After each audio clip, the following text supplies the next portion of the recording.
জয় শ্রীরাম। ভগবান রাম এমন কিছু করে গেছে যে ভগবান রামের ধ্বনি সব জায়গায় বইতে থাকে, কারণ ভগবান রাম যেদিকে হেঁটে গেছে সেদিকে ভগবান রামের আশীর্বাদে সব পূর্ণ হয়ে গেছে। যখন ভগবান রাম গুরুর শিক্ষা নিতে গিয়েছিলেন লক্ষ্মণকে নিয়ে বিশ্বামিত্রের কাছে, তখন ওই বিশ্বামিত্রকে রাক্ষসরা যজ্ঞ করতে দিচ্ছিল না। তখন ভগবান রাম ও লক্ষ্মণ ওই বিশ্বামিত্র মুনিকে, গুরু বিশ্বামিত্রকে ও ব্রাহ্মণদের ডেকে বললেন যে তোমরা যজ্ঞ শুরু করো, এই যজ্ঞকে রক্ষা করার কর্তব্য আমার। এই সব কথা বললেন ভগবান রাম। যজ্ঞকে রক্ষা করার জন্য ভগবান রাম তৎপর হলেন।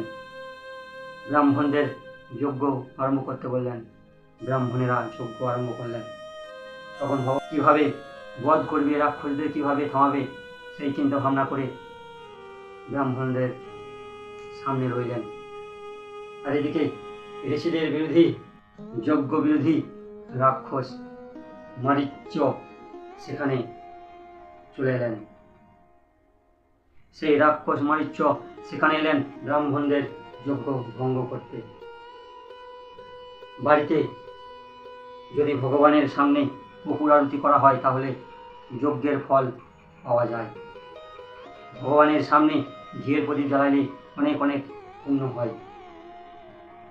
যখন ওই মারীচ যজ্ঞকে ভঙ্গ করার জন্য এলেন, তখন ভগবান শ্রী রামচন্দ্র ওই মারীচকে শত সমুদ্রের দূরে তরবারি দিয়ে ছুঁড়ে ফেললেন।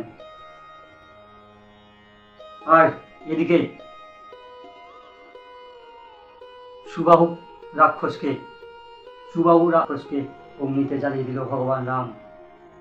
আর যত রাক্ষস সৈন্য ছিল, শ্রী লক্ষ্মণ সমস্ত রাক্ষস সৈন্যকে বিনাশ করে দিল, সংহার করে দিল।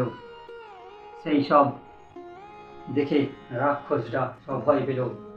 আর যজ্ঞ সম্পূর্ণ হলো ব্রাহ্মণের। তারপর যখন যজ্ঞ সম্পূর্ণ হলো তখন সেইখানে গুরু বিশ্বামিত্র ভগবান রামচন্দ্রকে হরধনুর কথা বললেন। আর সেখান থেকে রওনা দিতে লাগলেন হরধনুর কাছে।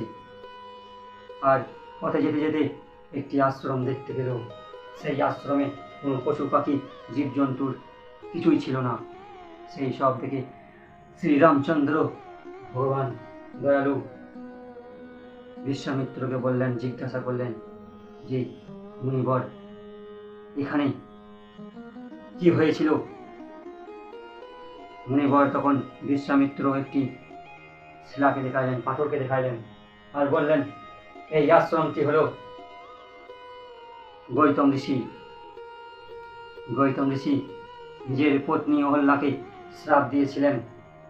সেই শ্রাপের ফলে অহল্যা এখানে শিলা হয়ে রয়েছেন। আর পদপদ্মে রজ না পেলে এই শিলা সম্পূর্ণ হবে না। পুনরায় অহল্যা দেহ ধারণ করতে পারবে না, কারণ গৌতম ঋষি শ্রাপ দিয়েছে যে তুমি পুনরায় যখন মানব রূপে রূপ নিবে তখন তুমি ভগবান শ্রী রামচন্দ্রের পদপদ্মের রজ পাবে, তবেই তুমি নতুন করে রূপ পাবে। তাই ভগবান শ্রী রামচন্দ্র ওই শিলার উপরে, পাথরের উপরে নিজের পদ পা রাখলেন। আর সঙ্গে সঙ্গে অহল্যা নিজের রূপ ফিরে পেলেন। আর অহল্যা ভগবান শ্রী রামচন্দ্রকে বললেন যে মনি ঋষি আমাকে শিলা করেছেন তাতে আমি খুব ধন্য। আমি আপনার দর্শন পেয়েছি, কারণ আপনার দর্শনের জন্য স্বয়ং তিলকিন্নাথ শ্রী শঙ্কর ভগবান শিব আপনার দর্শনে লাভের জন্য আপনার কাছে ছুটে যায়। দেখুন, ভগবান শিব ও ভগবান বিষ্ণুর, ভগবান শ্রীকৃষ্ণর মধ্যে কোনো ভেদ নেই, কারণ ভগবান শ্রীকৃষ্ণ যখন জন্ম নিয়েছিল তখন ভগবান শিব সাধু বেশ ধারণ করে ভগবান শ্রীকৃষ্ণকে দর্শন করতে গিয়েছিল। আর ভগবান বিষ্ণু, ভগবান রাম কার ভক্ত? ভগবান শিবের ভক্ত। যখন মাতা সীতাকে লঙ্কা থেকে আনতে গিয়েছিল তখন ভগবান শিবের পার্থিব শিবলিঙ্গ স্থাপন করেছিল, আর সেই শিবলিঙ্গের নাম হয়েছিল রামেশ্বর।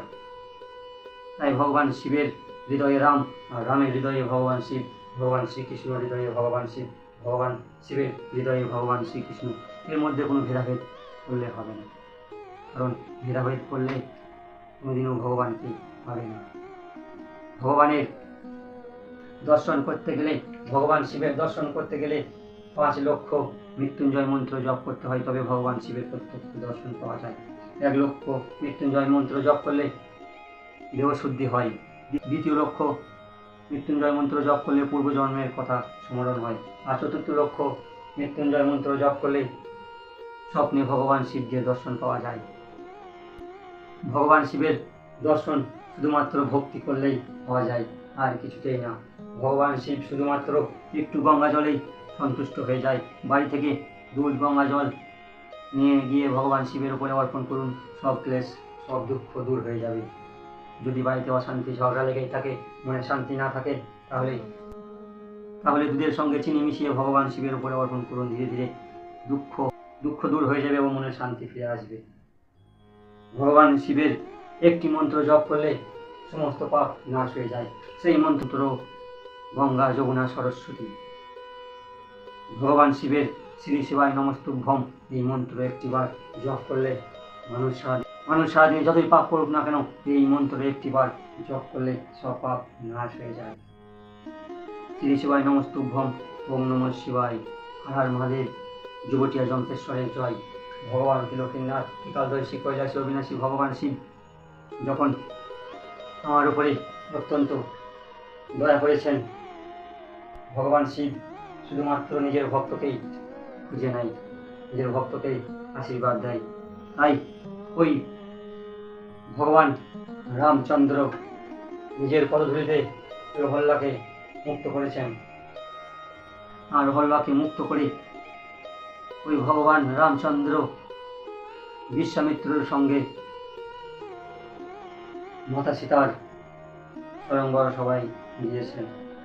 যেখানে মাতা সীতার স্বয়ংবর সভা প্রস্তুত হয়েছিল, আর যাওয়ার আগে ভগবান রামচন্দ্র সঙ্গে মাতা সীতার একটিবার দেখা হয়েছিল। যখন মা সীতা, মা পার্বতী জগৎজননীর পূজা করতে গিয়েছিল মন্দিরে, তখন ভগবান শ্রী রামচন্দ্রের সঙ্গে দেখা হয়েছিল।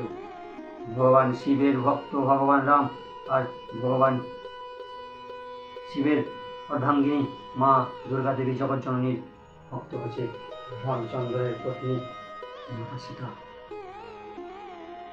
তারপর যখন স্বয়ংবর সবাই ভগবান শ্রী রামচন্দ্র গেলেন, সমস্ত রাজারা চেষ্টা করলেন ওই হরধনুকে ভঙ্গ করার, কিন্তু কেউ হরধনু তুলতে পারলেন না। সেখানে রাবণ সদ্য চলে গিয়েছিলেন। রাবণ গিয়েছিলেন সীতাকে জেতার জন্য স্বয়ংবর সবাই। রাবণ অহংকার করে বলেছিলেন, আমি দশানন। শিবের নাম করে হরধনুকে তুলতে লাগলেন। তখন সমস্ত দেবতা ও সমস্ত রাজারা ভয়ভীত হয়ে গেলেন। ভগবান শিব নিজের পায়ের উঙ্গলি দিয়ে হরধনুকে আবার নিচে নামিয়ে দিলেন। তখন রাবণ লজ্জিত হয়ে সেই স্বয়ংবর সভা ছেড়ে চলে গেলেন। তারপর ভগবান জগতের নাথ শ্রী রামচন্দ্র সেই স্বয়ংবর সভাতে সেই হরধনুকে ভঙ্গ করলেন, আর সেই হরধনুকে ভঙ্গ করে মা সীতাকে পত্নী রূপে গ্রহণ করলেন। এইভাবেই মা সীতার সঙ্গে বিবাহ সম্পন্ন করলেন ভগবান শ্রী রামচন্দ্র। তারপর বিবাহের পর মাতা পিতার কথা শুনে 14 বছরের জন্য মা সীতাকে বনবাসে নিয়ে চলে গিয়েছিলেন। আর এই কলিযুগে সন্তানরা মাতা পিতার কথা তো শুনেই না, আর সেই ভগবান রামচন্দ্র পিতার কথা শুনে 14 বছরের জন্য বনবাসে চলে গেছে, সৎ মায়ের কথা শুনে 14 বছরের জন্য বনবাসে চলে গেছে। তাই ভগবান শ্রী রামচন্দ্রের নাম যশ কীর্তন করে ভগবান শ্রী রামচন্দ্রের নাম জয় জয়কার করে আমরা সবসময় ভগবান রামের নাম জপ করব। রাম রাম এই মন্ত্র দুবার বলা মাত্র 108 বার পাঠ করা হয়। তাই ভগবান শ্রী রামচন্দ্রের নাম পাঠ করুন। জয় জয় শ্রীরাম, জয় শ্রীরাম, জয় জয় শ্রীরাম।